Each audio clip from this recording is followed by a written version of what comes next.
आपण पाहत आहात सत्याची बाजू मांडणारं हक्काचं न्यूज चॅनल M24 तास।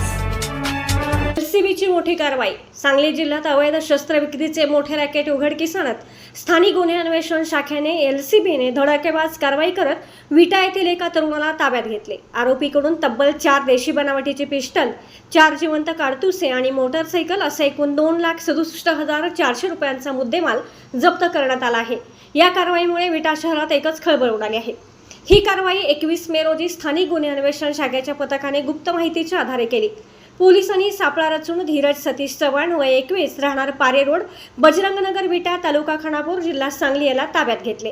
तपासादरम्यान आरोपीकडून 2,40,000 रुपये किमतीची 4 देशी बनावटीची पिस्टल, 2,000 रुपये किमतीची 4 जिवंत काडतुसे, 25,000 रुपये किमतीची बजाज सिटी 100 मोटरसायकल आणि मोबाईल असा मुद्देमाल जप्त करण्यात आला। या प्रकरणी विटा पोलीस ठाण्यात गुन्हा क्रमांक 212-2026 नोंद करण्यात आला असून आरोपीवर आर्म ऍक्ट कलम 325 तसेच महाराष्ट्र पोलीस कायदा 37(1), 3(135) अन्वये गुन्हा दाखल करण्यात आला आहे। माननीय पोलीस अधीक्षक तुषार दोशी व अपर पोलीस अधीक्षक कल्पना बारकर यांच्या मार्गदर्शनाखाली पोलीस निरीक्षक संजीव कुमार झाडे, पोलीस उपनिरीक्षक महादेव पवार आणि एलसीबीच्या पथकाने ही कारवाई यशस्वी केली।